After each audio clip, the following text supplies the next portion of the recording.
The Assembly Committee on Government Affairs will come to order. Madam Secretary, please call roll.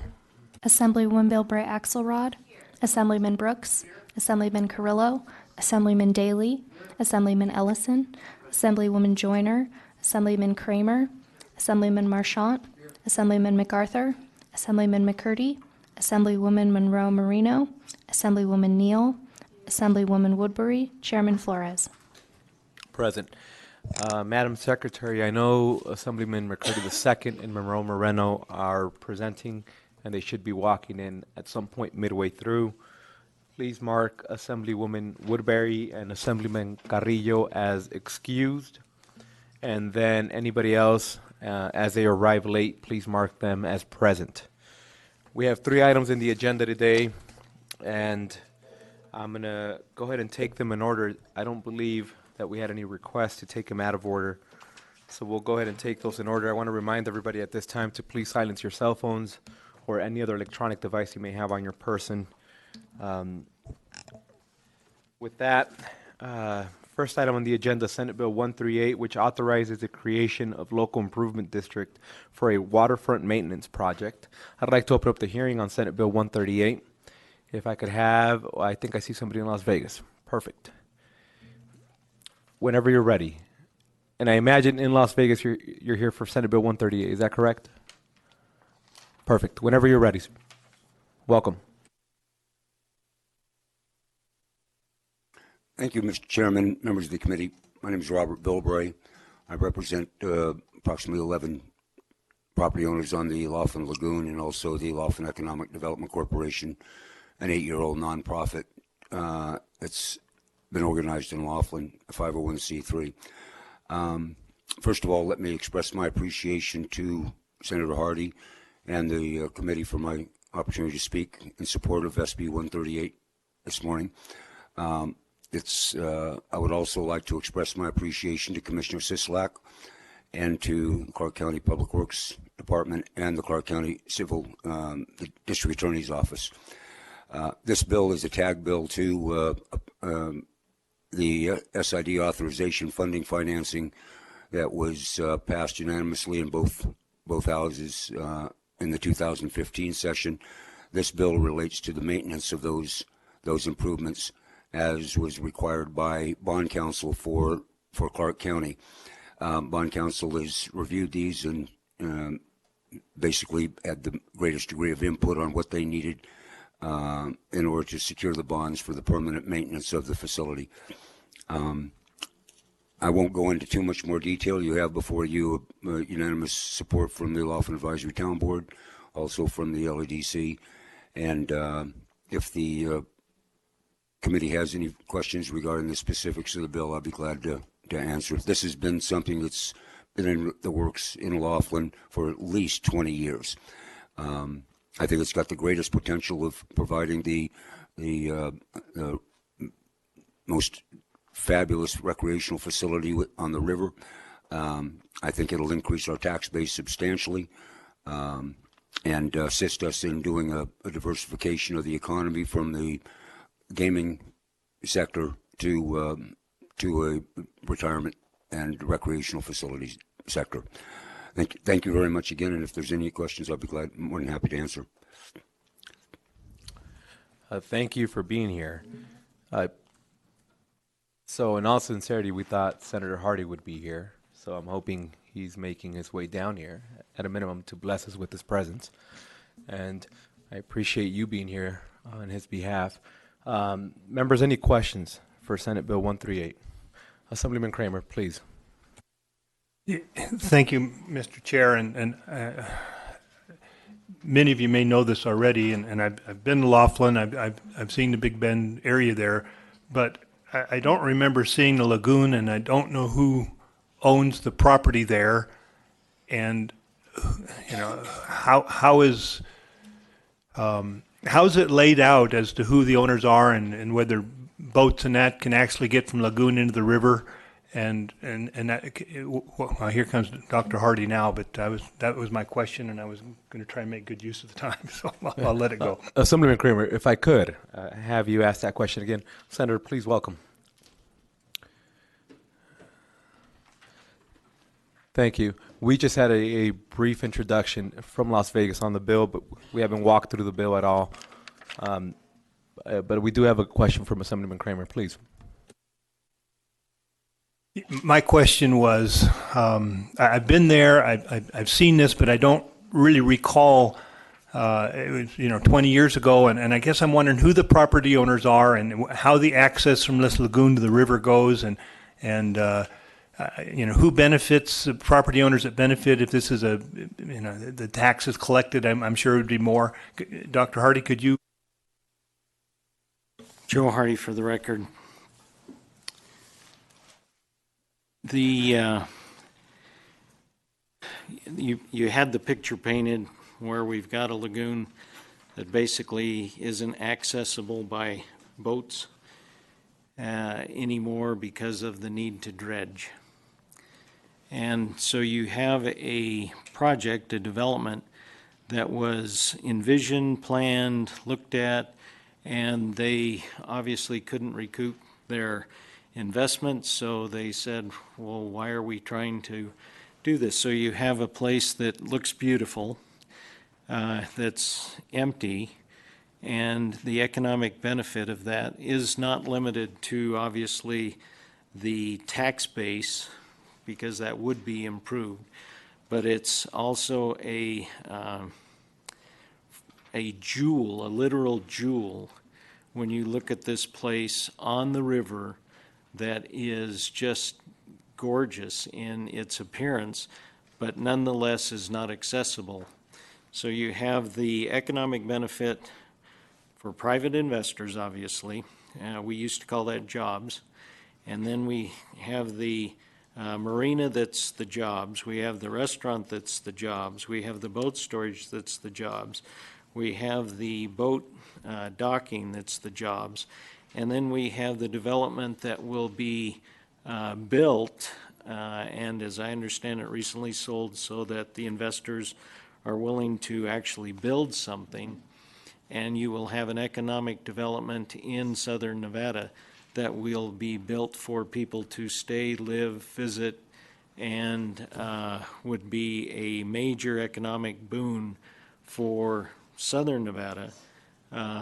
And be able to help people who are tourists and bring revenue into the state of Nevada.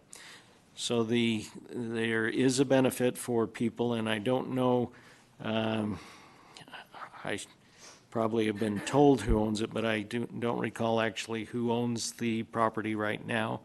But it is an investment that they said, now that we have done something in the state of Nevada that is serious for economic development and building out a property, that is what they said, oh, we probably will be able to benefit from this, as will the people of the state of Nevada, the tourists that come here. And I'm not sure I answered any of your questions, but that's kind of how I feel having walked up the stairs.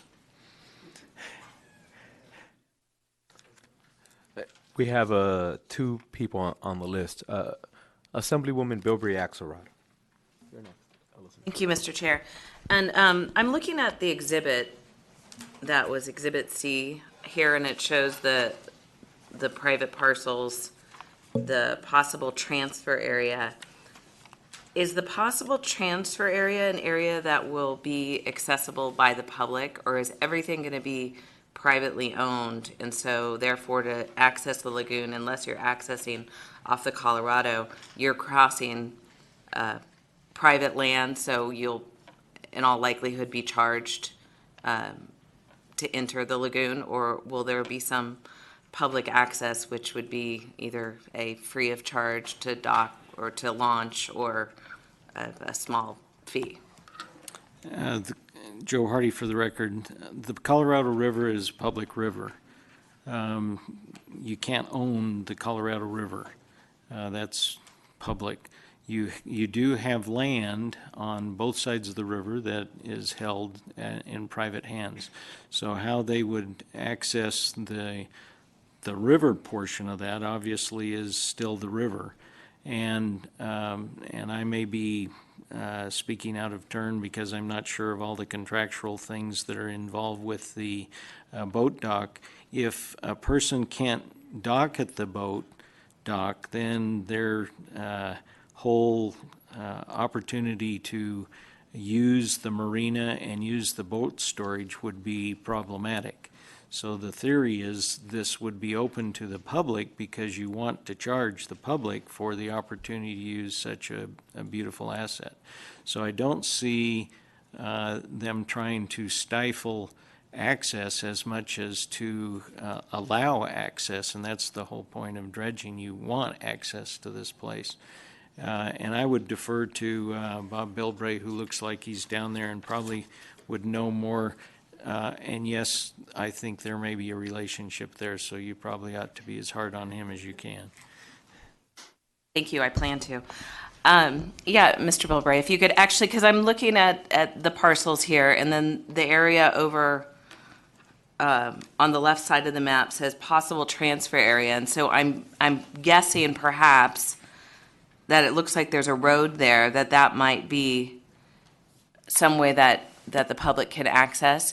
Because obviously I realize that people can access to the Colorado River, but, you know, you want to make this, you don't want this just to be a private thing for the, you know, whoever can pay the most money.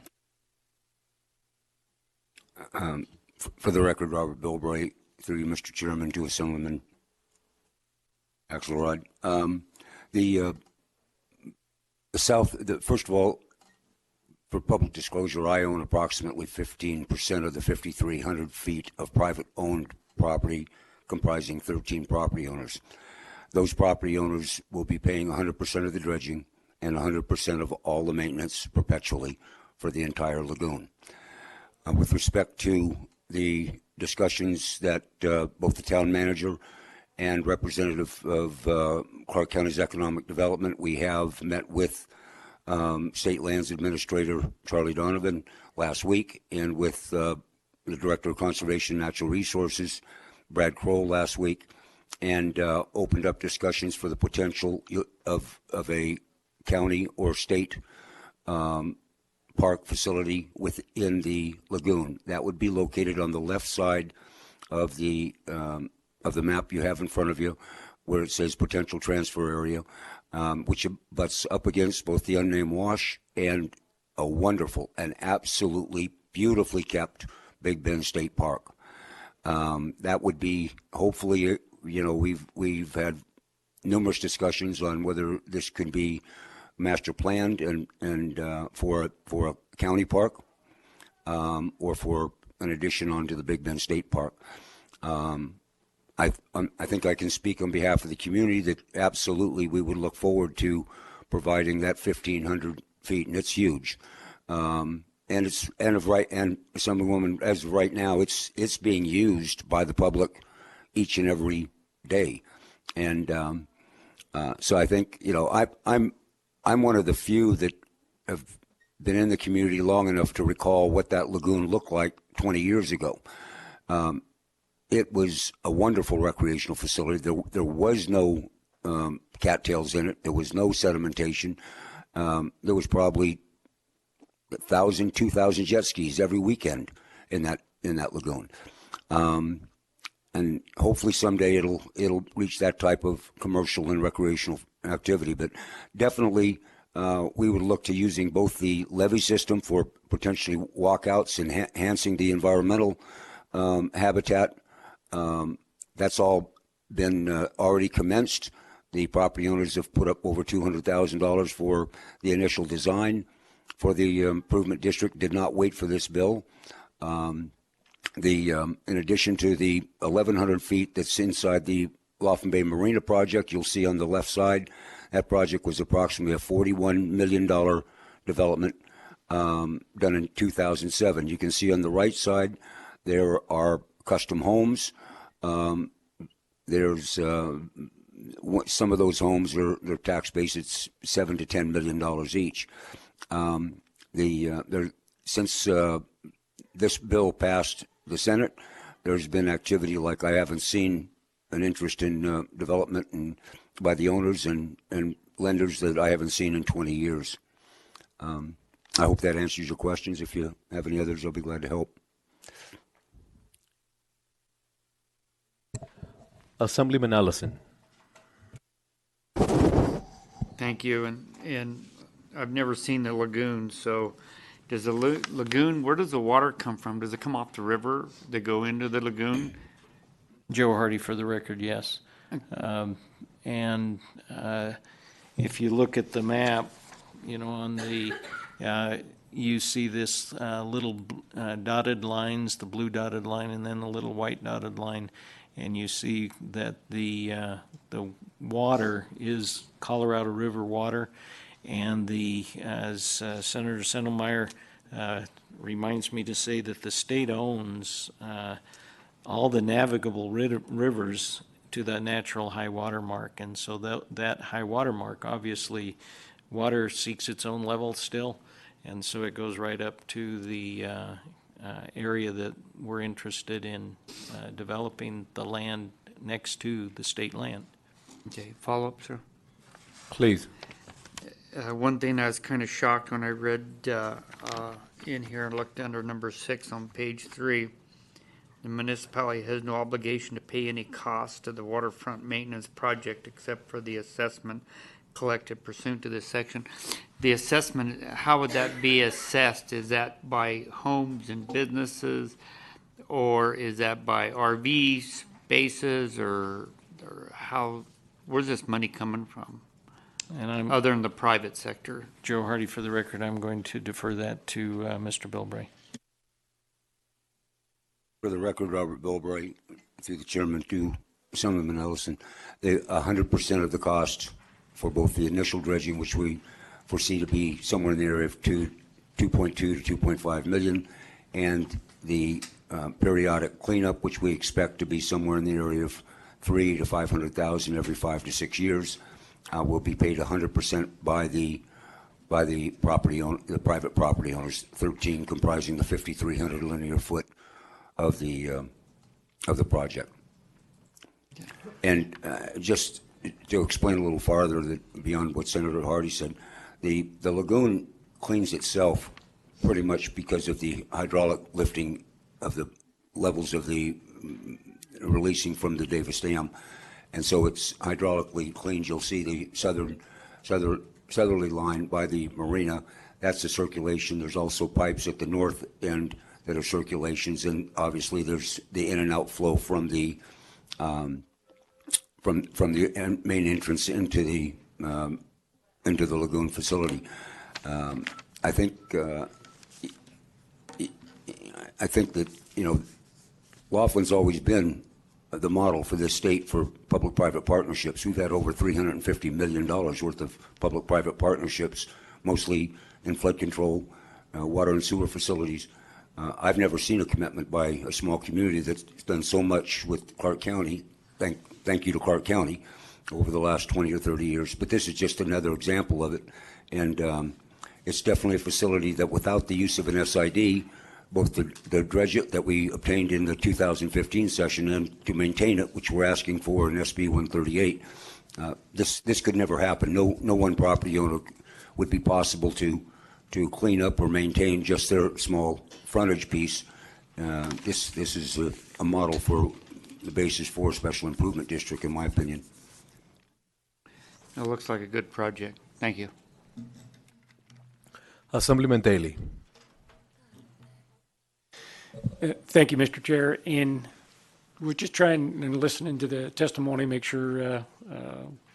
So I understand the river and the riverbed up to its natural point. So there may be some dry land based on how full the river is at a time. That is still public property and various things. And then right next to that, after that line can be privately owned, and you say most of it is.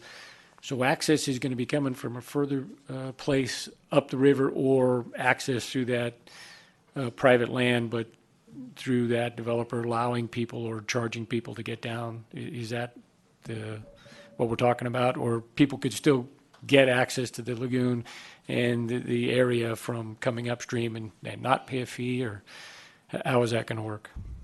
Joe Hardy, for the record, there should be no fee unless the state charges a fee, like they would a state park, for instance.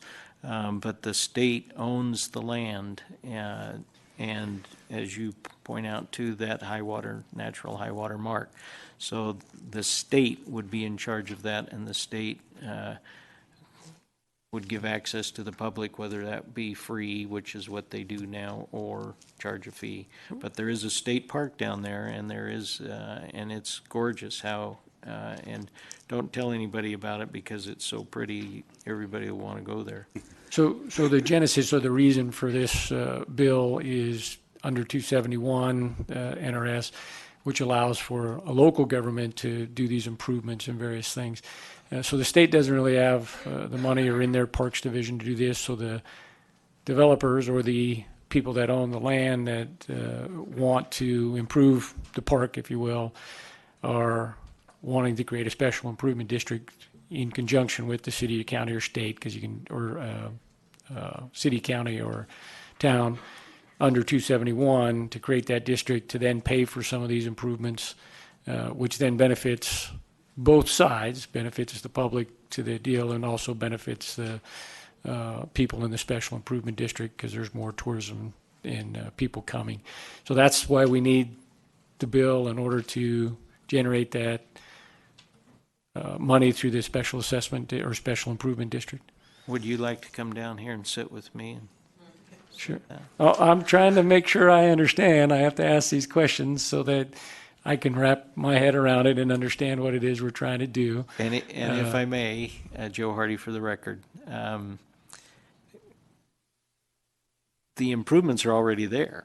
Okay. In other words, they built it, got this beautiful Now, facility. who's they? The original developers that have since said, for the marina part of that, this beautiful facility to store boats and to have a restaurant and have a dock and have all of these improvements. So those are already there, but unusable. So the guts of the bill is actually where it talks about Section 5, subsection 1T, a waterfront maintenance project. In other words, allow that project to happen and clear the, as you rise and fall, you have sediment come, and then now you don't have it accessible to anybody that it was built for. So much of the improvement is just sitting there, wishing that someone could come and eat at the restaurant off of the river, et cetera. So the improvement under this bill is going to be done by the state, the city, the town, whoever's overseeing the money. Because someone's going to collect the money, someone's paying the money. The gentleman was just talking about public-private partnership and all that. And it's going to be paid for by these developers, but it's got to come through the city, the town, or state under 271 in order to go forward. So the people that are really going to be doing the work is going to be the public agency that they're partnering with, because you're the ones that can get access to the river and those private people can't.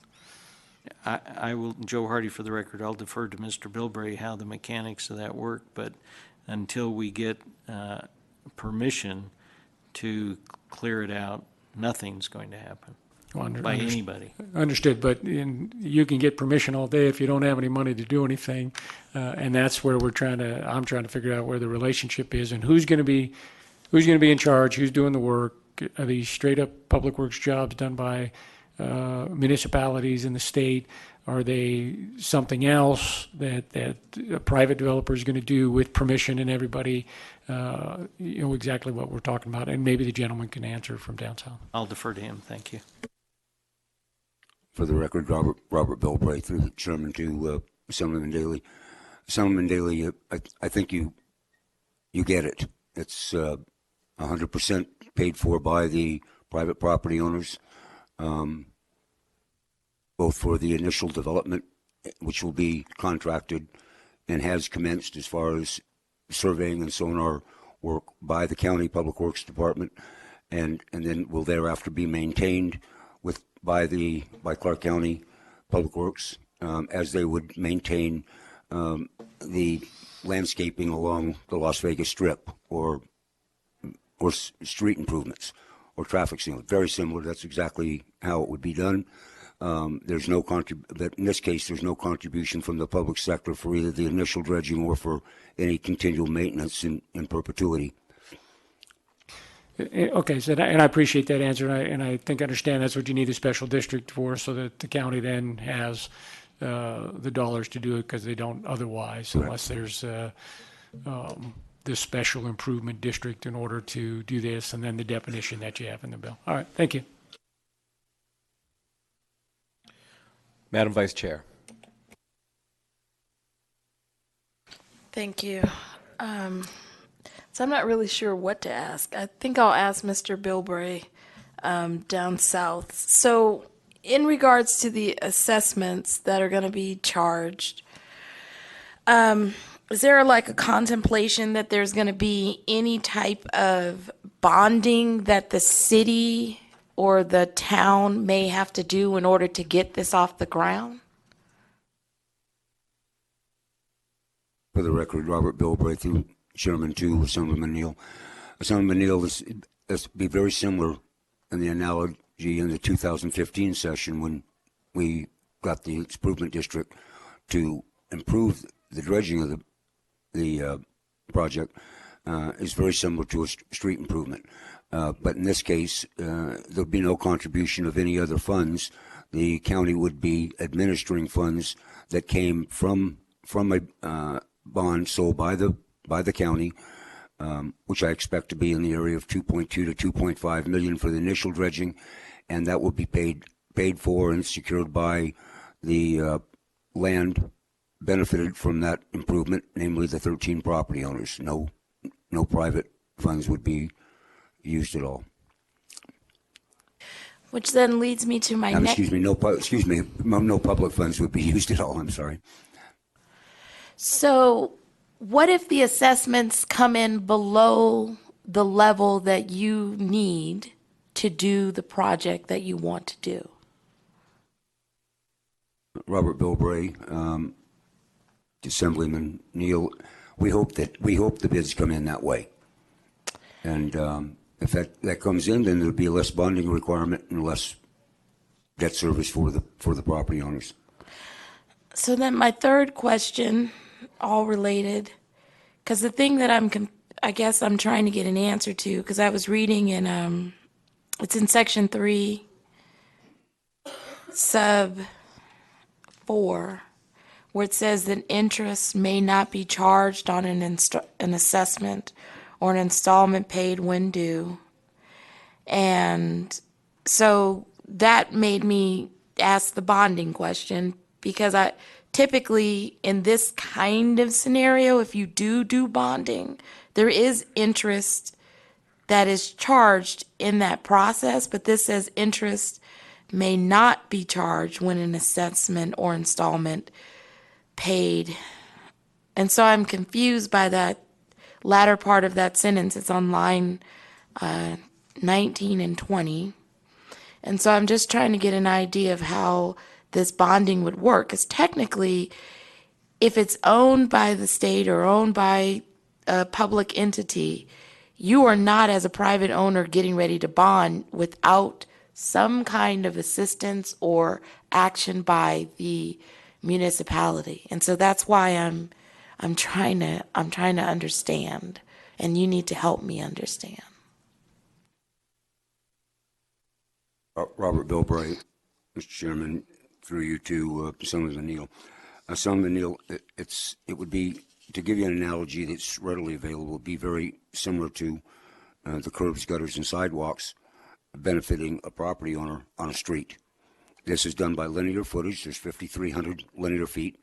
Each linear foot will pay under the initial SID, in this case it's SB 162, would pay approximately $350 or $400 a linear foot over whatever financing that the county dictates, either 10-year, 15-year financing for the initial development. Thereafter, and that bill is already, and that authorization was adopted in the 2015 session. This has been requested by, and this document has been reviewed by county staff, both the finance department, their bond counsel, their district attorney's office. All of this, they worked hand in hand with the community in ensuring that what they wanted was in this bill. And I can assure you, I don't know exactly, I'll be glad to answer your question on specific on number 3, but yes, there's going to be interest on that bond charged to those property owners. That'll all be wrapped into the special improvement district, as it would be for curbs, gutter, sidewalks, and streetlights on a special improvement district improving a roadway within the county. I hope that answers your question, someone.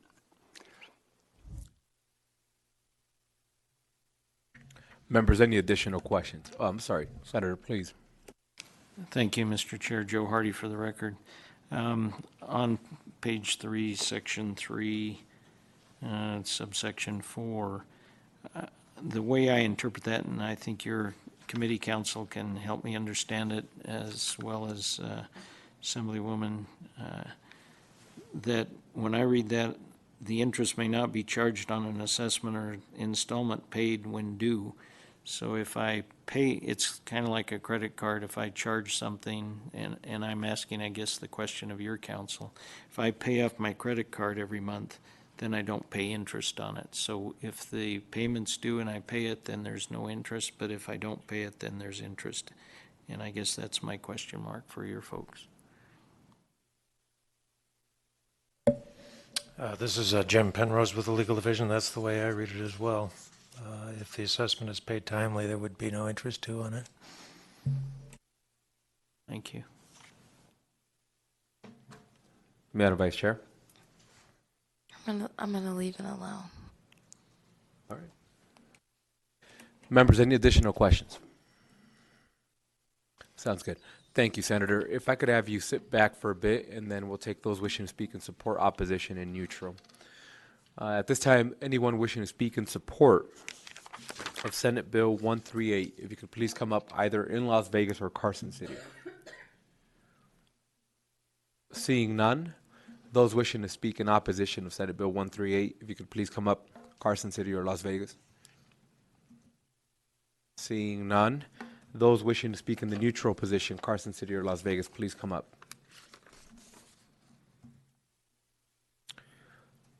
Seeing none, Senator, any closing remarks you may have? Thank you, Mr. Chair. Seeing is believing. When you go down there, it's pretty impressive what the potential is here for Southern Nevada. Thank you. Thank you, Senator. At this time, I'd like to close the hearing on Senate Bill 138. Next on the agenda, we have